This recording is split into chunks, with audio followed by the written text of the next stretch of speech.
Welcome to the Deep Dive, your shortcut to being incredibly well-informed. Today, we're diving into a story that, wow, it really blew up on social media recently. It all kicked off with this video from a Coldplay concert. You know the whole kiss cam thing they do at events? Oh, yeah, I saw that one. Pretty standard stuff usually. Usually, yeah. But this time, the camera lands on this couple, and they just, immediately try to hide their faces. Very obvious. Super awkward. Exactly. And Chris Martin, the singer, he sees it and just quips, either they are very shy or they are having an adultery. Oof, right out there. Just like that.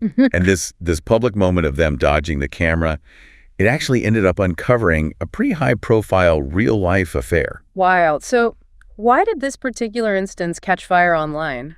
I mean, infidelity, sadly, isn't exactly rare. That's what we're exploring. What made this one different? Well, I think, as our sources suggest, it's because most affairs happen, behind the scenes. Behind bambalinas is the phrase used, kept quiet. Right. Private. But this couple, they got caught, red-handed. In front of thousands of people live, and then, boom, millions online. It just ripped the curtain back on something deeply personal, but in the most public way you could imagine. That transparency was just shocking, I think. So yeah, our deep dive today isn't just about the gossip or the sensation around it. We want to use this story to pull out some deeper lessons. We'll unpack why this moment resonated so much, look at the real consequences, immediate and long-term, of infidelity, and maybe most importantly, offer some practical, sort of timeless advice on how you, listening right now, can guard against this in your own life. Exactly. It's about understanding, maybe preventing something that's, common, but also incredibly devastating. Yeah, moving past the clickbait to get to the core of it. Definitely. Let's get into it. Okay, so let's rewind to that concert moment again. The couple hiding, the singer's comment. You mentioned it felt almost biblical. It kind of did, yeah. The sources brought up 1 Timothy 5.24. It says something like, "The sins of some people are obvious, going ahead of them to judgment, but the sins of others trail behind them." Well. And for this couple, their actions were just laid bare instantly. Right there, no hiding.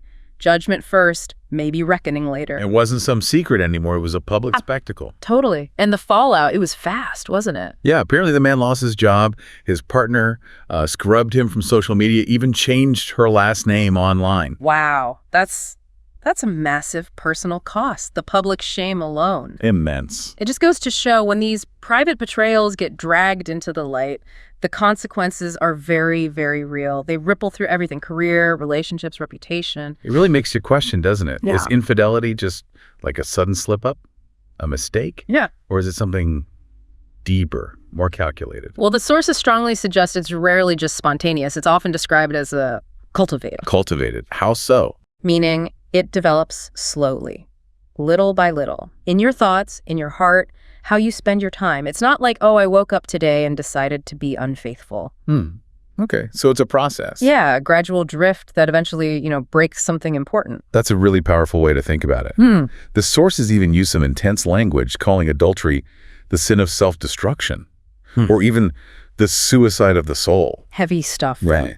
What does self-destruction mean in this context? Well, it points to this deep internal spiritual kind of corrosion. Think about it. Sin often looks appealing at first, right? The temptation. Yeah, the sources say sweet to the palate, initial pleasure.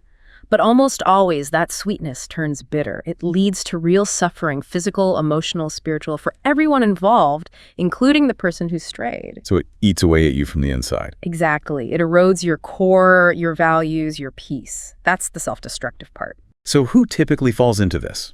Is there a type? The sources mention Proverbs 6.32, saying it's he who lacks understanding. That's not just about being smart, is it? No, not at all. It's more about a moral blind spot, you could say, a disconnect from your own values, or maybe not seeing how easily you can fool yourself. Self-deception? Yeah, big time. It's not about IQ. It's a vulnerability to rationalize choices that ultimately harm you. A lack of wisdom, maybe. A failure to live by principles you actually believe in. Which leads to that self-destruction you mentioned. Precisely. It really begs the question, though, can anyone be truly immune? I think a lot of us think, that could never be me. Yeah, it's easy to think that, but the sources, they're pretty clear. Nobody gets a free pass. No one is truly immune. Even people who feel really strong in their marriage or think they're morally solid. There's a verse, 1 Corinthians 10:12, basically warning, if you think you are standing firm, be careful that you don't fall. Because life, it throws things at you. You'll meet attractive people. You'll go through tough times in your marriage. That's when you really need to be vigilant. Because temptation can sneak up on you when you least expect it. Or maybe when you're feeling a bit down or vulnerable. Exactly. That's often when the guard drops. And if that guard does drop, the consequences. We touched on the public ones, but the sources talk about deeper, maybe unseen damage too, like the corruption of the soul. Yeah, that internal damage. It's profound. Adultery creates this separation, a split within yourself from your spiritual core, affecting your whole sense of integrity. It's a betrayal of yourself, not just your partner. On multiple levels, yeah. Your values, your identity, and that internal stuff, it rarely stays hidden forever. It tends to seep out. Leading to those lasting societal scars, the reputation damage we talked about. Stuff that's really hard to shake off. Oh, definitely. The sources talk about losing trust, losing respect. Your reputation can be stained indefinitely, is the phrase. Indefinitely. That's heavy. Proverbs 6.33 warns about finding wounds and dishonor, and that the disgrace will not be worked away. It suggests a permanent mark. So it impacts your standing, how people see you, maybe even your ability to be a positive influence. Absolutely. It weakens your testimony, your example. It sounds like a total dismantling. It breaks the covenant, sure, but it also damages the honor, the identity of the people involved. In the ripple effects, they hit the kids, future generations even. It's a cascade. It really paints a bleak picture, a cascade of destruction, as you said. It is bleak. But, and this is crucial, the sources also really emphasize that infidelity is preventable. Okay, that's the hopeful part. Yes. There's always a window, always a chance to stop things before they escalate to that catastrophic point. So how does that slide even begin? Where does the temptation come from? Well, the sources, like the book of James, explain it doesn't start with God or some, external evil force tempting you directly. Right. It starts from within. From one's own intense desire, or the older word is concupiscence. Intense desire. And that desire, if you feed it, act on it. It gives birth to sin. And then sin, when it's fully grown or consummated, it brings forth death. Not always physical death, but death of trust, death of the relationship, spiritual death. So it's a pathway, a psychological, maybe spiritual progression. Exactly. And the key is recognizing the path and getting off it early, intervening before that final stage. Okay, so if it starts from within, what are the practical steps, the red flags we should be looking for? The sources mention 3 key steps to avoid disaster. They do. Yeah. First one, you got to learn to read the initial flirtation. Read the flirtation. What does that mean? It's about discernment, not paranoia. Developing the skill to notice when a relationship, even a professional one or just a friendship, starts to get a bit off. Yeah. A bit too familiar, too personal, maybe inappropriately friendly. So recognizing subtle shifts. Exactly. Psychology tells us there's often a natural pull between sexes, right? And if you don't manage that closeness, that intimacy, it can easily slide into something romantic. Mm-hmm. So, like Proverbs says, the prudent sees the evil and hides himself. Recognize the potential danger before you're knee-deep in it. Be aware. Be discerning. Okay, that makes sense. What's step 2 then, if you spot those signs? Step 2 is do not give way to intimacy. Don't feed it. Ow. This means setting up really strict personal boundaries, protocols for how you communicate, especially outside of normal work hours or contexts, late night texts, overly personal DMs, that kind of thing. So draw clear lines. Yes, and enforce them early. Stop things before they gain momentum. There's that vivid warning in Proverbs again, chapter 6. Can a man scoop fire into his lap without his clothes being burned? So is he who sleeps with another man's wife. No one who touches her will go unpunished. Wow. Don't play with fire. Basically, yeah. Yeah. Avoid that excessive intimacy because you will get burned. Okay, read the signs. Don't give way to intimacy. But what if? What if someone feels they're already past that? They're feeling that strong pull. Maybe they've already crossed some lines emotionally. What's the third, maybe more drastic step? The third step is pretty blunt. Withdraw from the scene. Withdraw. Like run away. Essentially, yes. Be willing to take radical action. If you find yourself seriously attracted to someone you shouldn't be, like a coworker, the advice is to create distance. That might mean asking for a transfer, changing teams, or, even leaving the job if necessary. That sounds extreme. It is, But the sources frame it as potentially life-saving for your integrity and your primary relationship. Yeah. Proverbs 5 says, "Keep to a path far from her. Do not go near the door of her house." So it's about creating real physical and emotional space when that temptation feels overwhelming. A life or death decision, almost. That's how seriously the sources treat it. Okay, so those are the preventative don'ts. But what about the do's? How do you actively build that strong fortress for your marriage, not just avoid the pitfalls? Great question. It's not just about defense, it's about offense too. Proactively building strength. Right. The first strategy is about intentionally, consciously reviving your marriage. Reviving it. Yeah. We know that initial rush, that infatuation, it doesn't last forever, right? Right. Maybe 2 years, you give or take. The honeymoon phase fades. Exactly.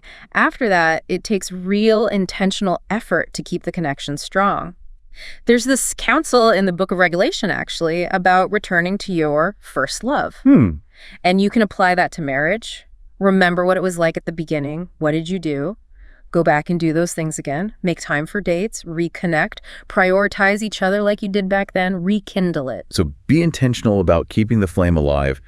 Don't just assume it will stay lit. Precisely. And a huge part of this fortress building is managing your boundaries with other people. Okay, how so? Well, first, stay alert, be vigilant, like a guard on watch duty. Because, as the saying goes, the enemy or temptation or whatever you want to call it is always looking for an opening, seeking someone to devour. So don't get complacent. Never. Lowering your guard makes you vulnerable, especially to things like flattery or just distractions, particularly if you're feeling a bit neglected at home. That makes sense. And the sources also say, don't try to do it alone. Right? Accountability. Yes. Huge point. Don't walk alone. Find trusted friends, mentors, maybe leaders in a healthy community.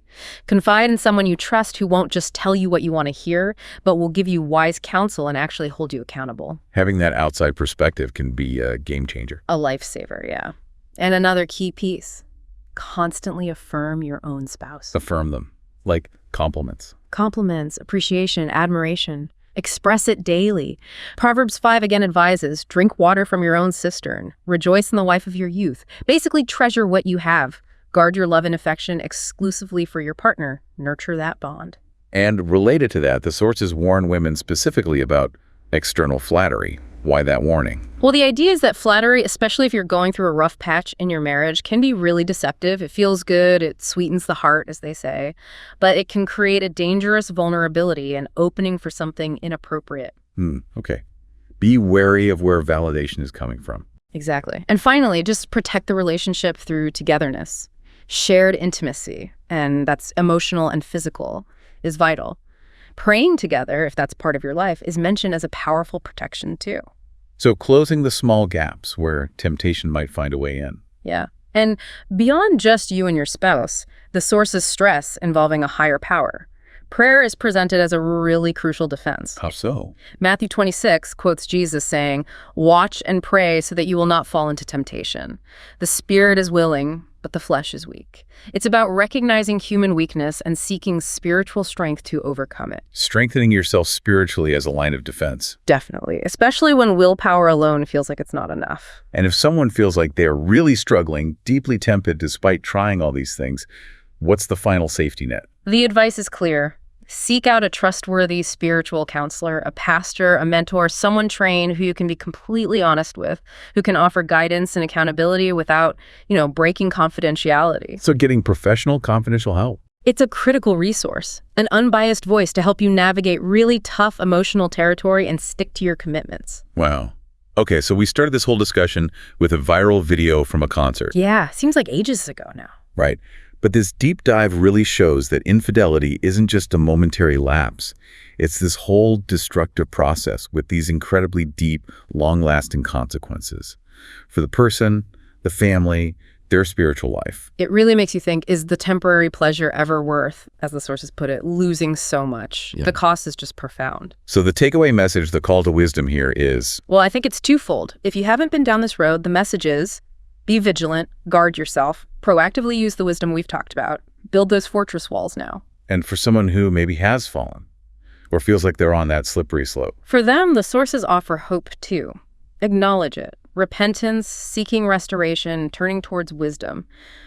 These are paths to healing. It's not necessarily an endpoint. There can be a way back, a way to rebuild. That's important. Okay, so a final thought to leave our listeners with. Proverbs says, "The prudent sees the evil and hides himself." If that's true, what might it really look like for you listening now to proactively, maybe even radically, embrace self-awareness and protection in all your relationships, even when it feels awkward or maybe unnecessary? Yeah. What does hiding yourself from that potential evil truly mean in practice? That's a challenging thought to sit with. Really looking honestly at where those boundaries need to be. Yeah, something for all of us to consider.